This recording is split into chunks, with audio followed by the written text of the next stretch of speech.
কেশু, তোর নাকি বর পাওয়া গেছে। তুই বিয়ে করতে যাচ্ছিস, দেখিস আমাদের ভুলিস নে। নমস্কার, পিএম গল্প পাগল চ্যানেলের আজকের গল্প কবিগুরু রবীন্দ্রনাথ ঠাকুরের শোভা। পিএম গল্প পাগল চ্যানেলটিকে সাবস্ক্রাইব করে আমাদের সাথে থাকবেন।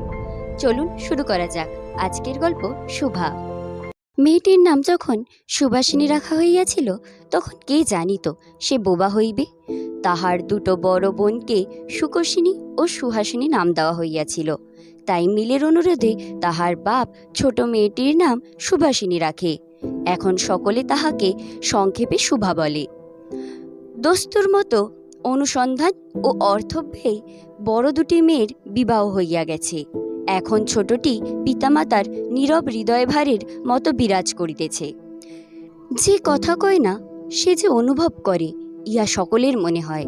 এই জন্য তাহার সাক্ষাতেই সকলে তাহার ভবিষ্যৎ সম্বন্ধে দুশ্চিন্তা প্রকাশ করিত। সে যে বিধাতার অভিশাপ স্বরূপে তাহার পিতৃগৃহে আসিয়া জন্মগ্রহণ করিয়াছে, এ কথা সে শিশুকাল হইতে বুঝিয়া লইয়াছিল। তাহার ফল এই হইয়াছিল, সাধারণের দৃষ্টিপথ হইতে সে আপনাকে গোপন করিয়া রাখিতে সর্বদাই চেষ্টা করিত। মনে করিত আমাকে সবাই ভুলিলে বাঁচি, কিন্তু বেদনা কি কেহ কখনো ভোলে? পিতামাতার মনে সে সর্বদাই জাগরূক ছিল। বিশেষত তাহার মা তাহাকে নিজের একটি ত্রুটিস্বরূপ দেখিতেন, কেননা মাতা পুত্র অপেক্ষা কন্যাকে নিজের অংশরূপে দেখেন। কন্যার কোনো অসম্পূর্ণতা দেখিলে সেটা যেন বিশেষরূপে নিজের লজ্জার কারণ বলিয়া মনে করেন। বরঞ্চ কন্যার পিতা বাণীকণ্ঠ শোভাকে তাহার অন্য মেয়েদের অপেক্ষা যেন একটু বেশি ভালোবাসতেন। কিন্তু মাতা তাহাকে নিজের গর্ভের কলঙ্ক জ্ঞান করিয়া তাহার প্রতি বড় বিরক্ত ছিলেন। শোভার কথা ছিল না, কিন্তু তাহার সুদীর্ঘ পল্লব বিশিষ্ট বড় বড় দুটি কালো চোখ ছিল, এবং তাহার ওষ্ঠাধার ভাবের আভাস মাত্রে কচি কিশলয়ের মতো কাঁপিয়া উঠিত। কথায় আমরা যেভাবে প্রকাশ করি সেটা আমাদিগকে অনেকটা নিজের চেষ্টায় গড়িয়া লইতে হয়, কতকটা তর্জমা করার মতো। সকল সময় ঠিক হয় না, ক্ষমতা অভাবে অনেক সময়ই ভুলও হয়। কিন্তু কালো চোখকে দুটি তর্জমা করিতে হয় না। মন আপনি তাহার ওপরে ছায়া ফেলে, ভাব আপনি তাহার ওপরে কখনো প্রসারিত কখনো মুদিত হয়, কখনো উজ্জ্বলভাবে জ্বলিয়া ওঠে, কখনো মানভাবে নিবিয়া আসে, কখনো অস্তমান চন্দ্রের মতো অনিমেষভাবে চাহিয়া থাকে, কখনো দ্রুত চঞ্চল বিদ্যুতের মতো দিক বিদিকে ঠিকরাইয়া ওঠে। মুখের ভাব বই আজন্মকাল যাহার অন্য ভাষা নাই, তাহার চোখের ভাষা অসীম উদার এবং অতল স্পর্শ গভীর, অনেকটা স্বচ্ছ আকাশের মতো, উদয়স্ত এবং ছায়ালোকের নিস্তব রঙ্গভূমি। বাক্যহীন মনুষ্যের মধ্যে বৃহৎ প্রকৃতির মতো একটা বিজন মহত্ব আছে। এই জন্য সাধারণ বালক বালিকারা তাহাকে এক প্রকার ভয় করিত, তাহার সহিত খেলা করিত না। সে নির্জন দ্বীপপ্রহরের মতো শব্দহীন এবং সঙ্গীহীন। গ্রামের নাম চণ্ডীপুর। নদীটি বাংলাদেশের একটি ছোট্ট নদী। গৃহস্থ ঘরের মেয়েটির মতো বহু দূর পর্যন্ত তাহার প্রসার নহে। নিরলসা তন্বী নদীটি আপন কুল রক্ষা করিয়া কাজ করিয়া যায়। দুই ধারের গ্রামের সকলের সঙ্গেই তাহার যেন একটা না একটা সম্পর্ক আছে। দুই ধারে লোকালয় এবং তরুচ্ছায়া ঘন উচ্চ তট। নিম্নতল দিয়া গ্রামলক্ষ্মী স্রোতস্বিনী আত্মবিস্মৃত হইয়া দ্রুত পদক্ষেপে প্রফুল্ল হৃদয়ে আপনার অসংখ্য কল্যাণ কার্যে চলিয়াছে।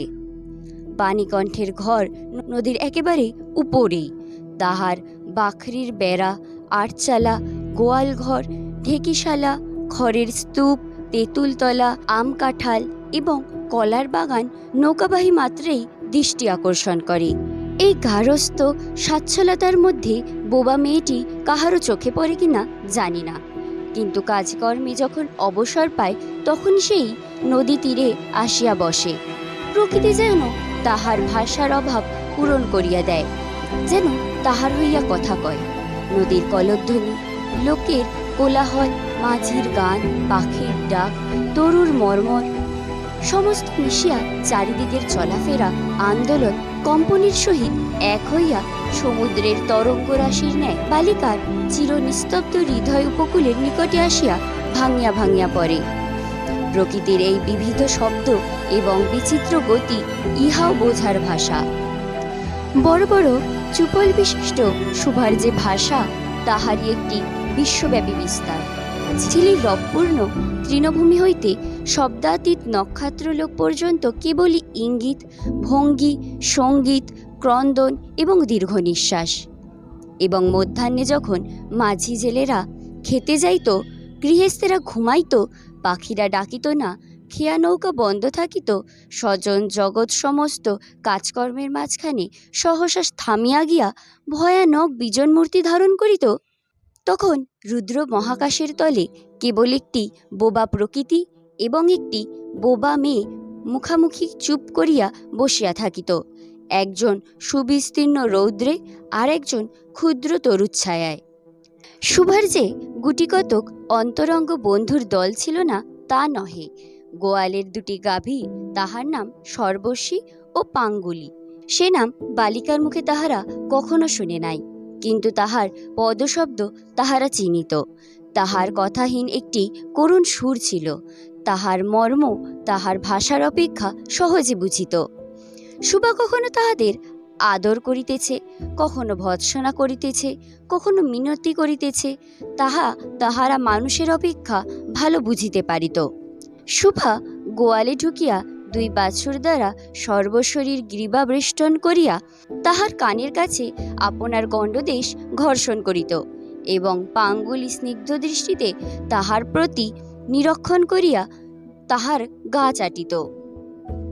বালিকা দিনের মধ্যে নিয়মিত 3 বার করিয়া গোয়াল ঘরে যাইত। তাহা ছাড়া অনিয়মিত আগমনও ছিল। গৃহে যেদিন কোনো কঠিন কথা শুনিত, সেদিন সে অসময়ে তাহার এই মুখ বন্ধু দুটির কাছে আসিত।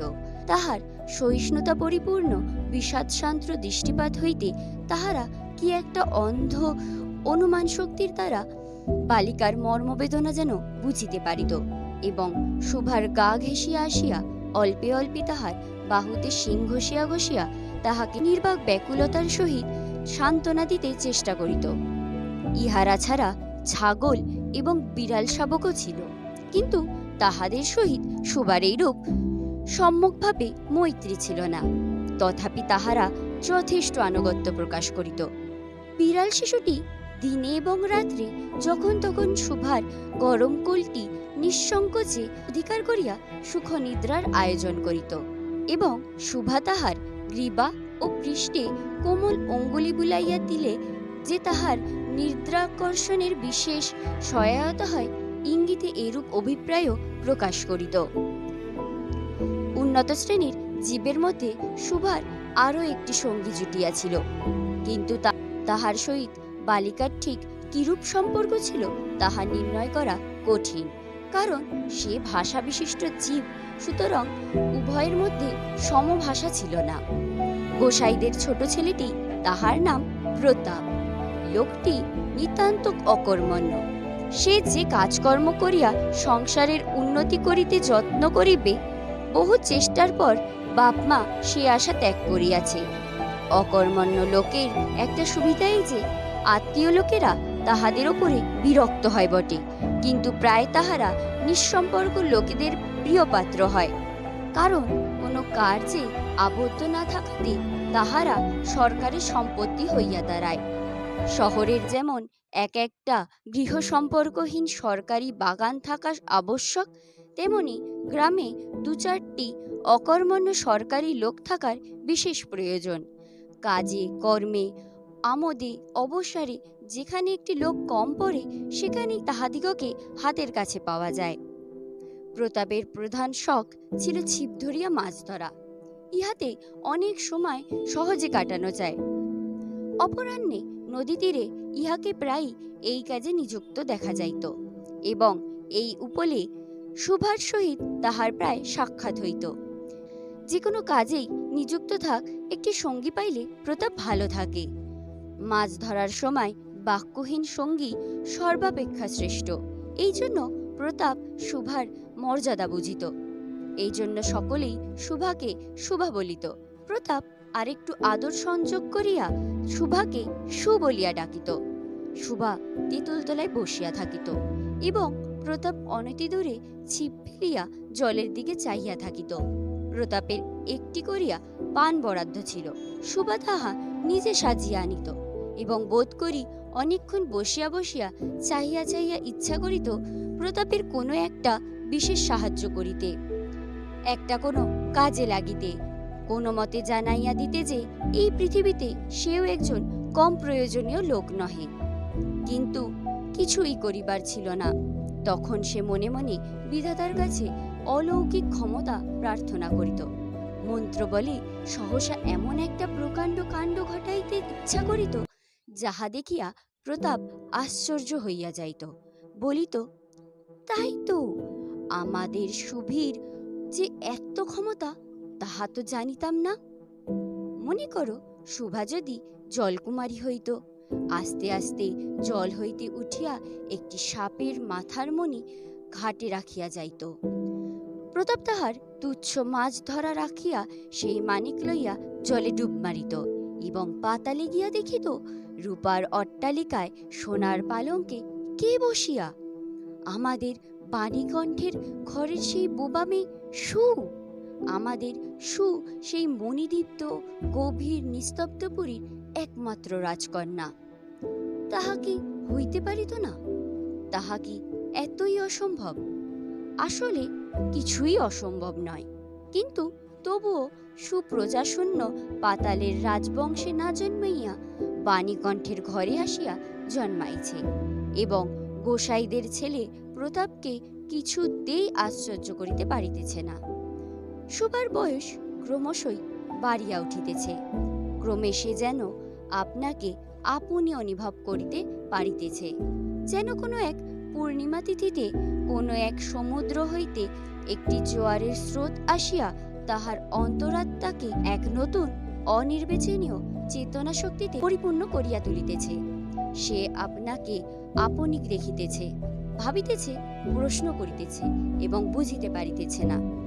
গভীর পূর্ণিমা রাত্রে সে এক একদিন ধীরে শয়নগৃহের দ্বার খুলিয়া ভয়ে ভয়ে মুখ বাড়াইয়া বাহিরের দিকে চাহিয়া দেখে পূর্ণিমা প্রকৃতিও শুভার মতো একাকিনী সুপ্ত জগতের উপর জাগিয়া বসিয়া যৌবনের রহস্যে পুলকেই বিষাদে অসীম নির্জনতায় একেবারে শেষ সীমা পর্যন্ত, এমনকি তাহা অতিক্রম করিয়াও থমথম করিতেছে।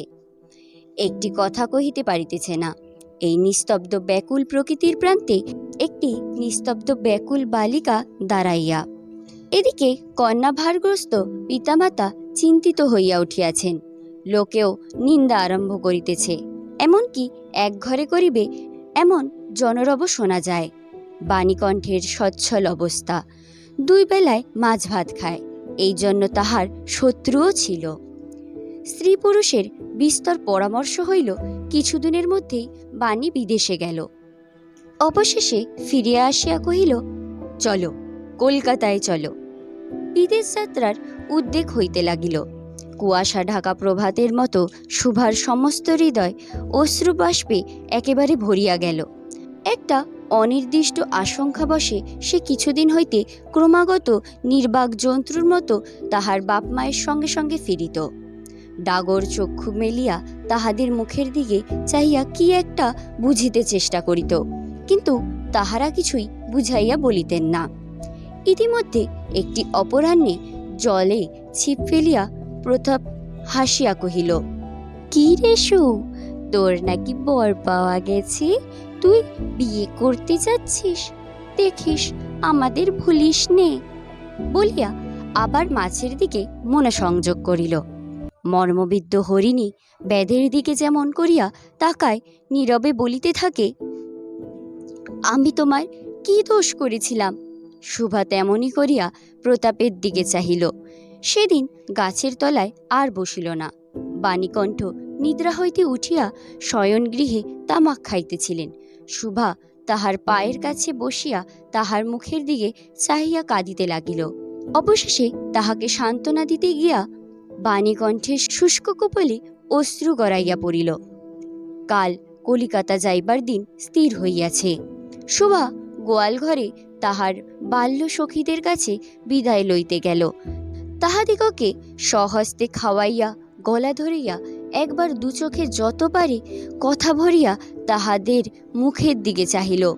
দুই নেত্রপল্লব হইতে টপ টপ করিয়া অশ্রুজল পড়িতে লাগিল। সেদিন শুষ্ক দ্বাদশীর রাত্রি।